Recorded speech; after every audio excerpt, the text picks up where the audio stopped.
प्यारे बच्चों, हम अपने विलोम शब्दकोश से कुछ शब्दों को ला करके रखे हैं। इसको आप पढ़ करके निश्चित रूप से आगे बढ़ेंगे। तो आइए चलते हैं अपने विलोम शब्दकोश मार्ग को आगे बढ़ाते हुए आप लोगों को बताते हैं कि किसके विलोम क्या होते हैं, और कुछ विलोम शब्दों को हम अर्थ भी बताते चलेंगे। इसको सुन करके याद करके निश्चित रूप से आपको फायदा ही फायदा होगा। आइए चलते हैं। यहां देखिए, पहला शब्द है ये लक्षण। लक्षण का अर्थ होता है संकेत। जैसे मान लीजिए हमें बुखार हो गया, तो इसके लक्षण क्या है, इसके संकेत क्या होते हैं? तो यही चीज जो है संकेत या फिर पहचान, ये लक्षण के अर्थ हैं। वहीं इसका विलोम जो होता है वो होता है विलक्षण। विलक्षण इसकी जो पहचान होती है, अर्थ जो होते हैं अद्भुत या विचित्र, ये इसका विलोम हुआ। आगे बढ़ते हैं।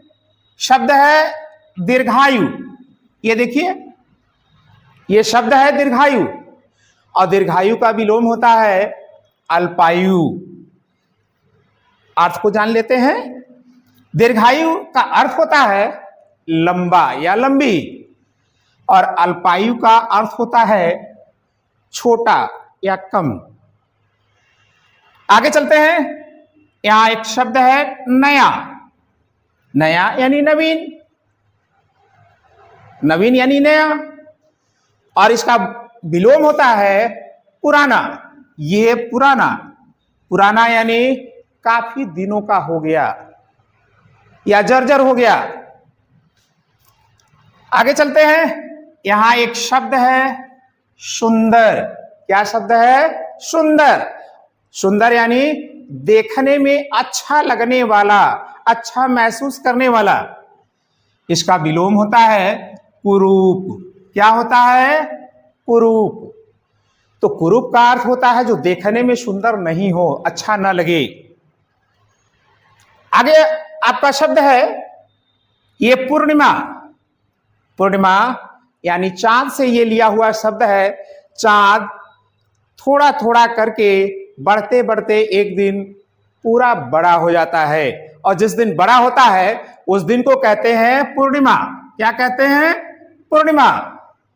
और यही चांद पुनः बढ़ने के पश्चात फिर घटना शुरू होता है। ये कुछ प्राकृतिक नियम हैं, उनके अनुरूप ये क्रियाएं होती हैं।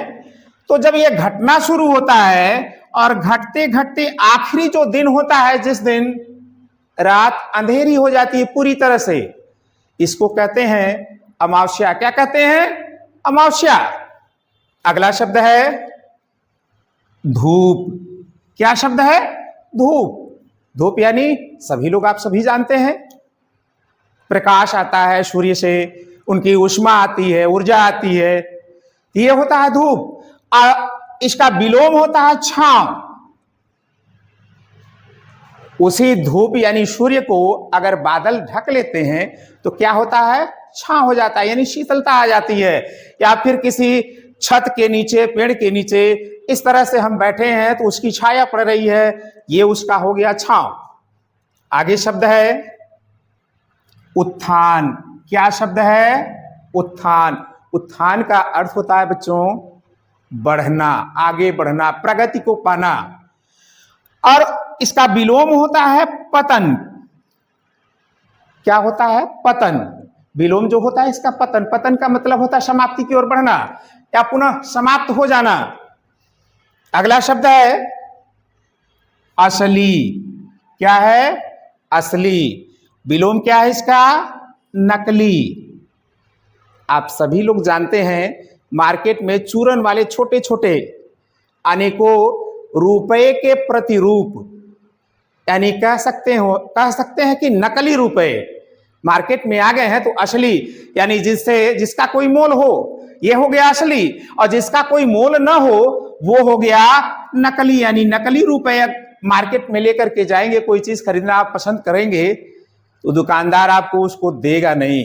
कारण है कि उसकी कोई कीमत नहीं है, कोई मोल नहीं, कोई मूल्य नहीं है। अगला शब्द है सच, इसका विलोम होता है झूठ। क्या होता है? झूठ। इसका विलोम होता है झूठ। तो सच का मतलब होता है सत्य। तो बहुत सारे स्थानों पर प्रयोग किए जाते हैं और निश्चित रूप से आप लोग भी अगर सत्य के मार्ग पर चलेंगे, निश्चित है कि प्रगति के शिखर को प्राप्त करेंगे, यानी सबसे ऊंचाई को प्राप्त कर सकते हैं। लेकिन वहीं अगर झूठ का सहारा आप लेते हैं तो ये अच्छा नहीं है। आगे बढ़ते हैं। यहां शब्द है उपचार और इसका विलोम शब्द होता है अपचार। क्या होता है? अपचार होता है। आगे शब्द है आकर्षण, किसी को अपनी तरफ आकर्षित करना, और विकर्षण मतलब होता है वही आकर्षण दूसरी तरफ जाना। अगला शब्द है आपका मित्र, मित्र का विलोम होता है शत्रु। शत्रु यानी दुश्मन, मित्र यानी दोस्त। अगला शब्द है धरती, धरती यानी हम सभी जहां पर खड़े होते हैं या बहुत सारी चीजें हम धरती पर ही सारी क्रियाओं को संपन्न करते हैं। इसका विलोम होता है आसमान, जो हमारे सीधे सर के ऊपर नीले गगन के रूप में हमें प्रत्यक्ष दिखाई देता है।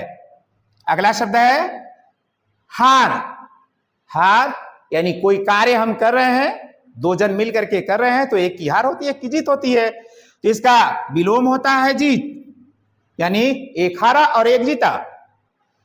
आगे बढ़ते हैं। अगला शब्द है अमृत। अमृत का मतलब होता है अमरत्व को प्राप्त करना, और इसका विलोम होता है विष। विष अर्थात जिसको पी करके मर जाना। अगला शब्द है आरोही। आरोही शब्द का अर्थ होता है बढ़ते क्रम में जाना या लिखना, और इसका विलोम होता है अवरोही। अवरोही यानी घटते क्रम को आना। अगला शब्द है वीर। क्या शब्द है? वीर। और वीर का विलोम होता है कायर। क्या होता है? कायर। आगे बढ़ते हैं। अगला शब्द है आतुर। क्या शब्द है? आतुर। इसका विलोम शब्द होता है अनातुर। क्या होता है? अनातुर होता है। अगला शब्द है शांत, यानी सावधानी पूर्वक रहना, बड़े शांत भाव से रहना, और इसका विलोम होता है अशांत यानी उग्र, अशांत भाव से रहना। अगला शब्द है आदान। आदान यानी लेना, और इसका विलोम होता है प्रदान अर्थात देना। अगला शब्द है प्रवर। क्या शब्द है? प्रवर, और इसका विलोम शब्द होता है अवर। क्या होता है? अवर। आगे शब्द है प्रकाश। प्रकाश यानी अगर प्रकाश न हो तो हम किसी भी कार्य को संपन्न नहीं कर पाएंगे, और इसका विलोम होता है अंधकार। अंधकार किसको प्रिय है? गलत कार्य करने वालों के लिए। अगला शब्द है मानव। क्या शब्द है? मानव, और इसका विलोम शब्द होता है दानव। मानव अर्थात अच्छे कार्य करने वाला, दानव अर्थात बुरे कार्यों को साथ देने वाला या करने वाला। अगला शब्द है आय। क्या शब्द है? आय। आय यानी अर्जित करना, और इसका विलोम शब्द होता है व्यय। व्यय यानी खर्च करना। अगला शब्द है आलस्य। क्या शब्द है? आलस्य। आलस्य यानी मरियल की तरह से ऐसे पड़े रहना, और इसका विलोम होता है स्फूर्ति। स्फूर्ति यानी अपने में जोश भर करके किसी कार्य को पूरा करना। अगला शब्द है अंत। क्या शब्द है? अंत। अंत का मतलब होता है या विलोम होता है आदि। आदि यानी शुरुआत, और अंत अर्थात समाप्त। अगला शब्द है उच्च। उच्च यानी सबसे ऊंचा, और इसका विलोम होता है निम्न। निम्न यानी नीचाई यानी छोटे को प्राप्त करना। तो मेरे प्यारे बच्चों, ये हमारे विलोम शब्द के कुछ शब्दकोश थे। इसी प्रकार से और भी विलोम शब्दों के कुछ शब्दों को लिख करके उनके अर्थ को हम आपको बताएंगे। इसको पढ़ करके निश्चित रूप से आप ज्ञान को प्राप्त करके आगे बढ़ेंगे। तो यह वीडियो अब यहीं आप समाप्त करते हैं। इसको आप पढ़ें, देखें और लाइक भी करें। अगले वीडियो में पुनः मिलते हैं, तब तक के लिए धन्यवाद।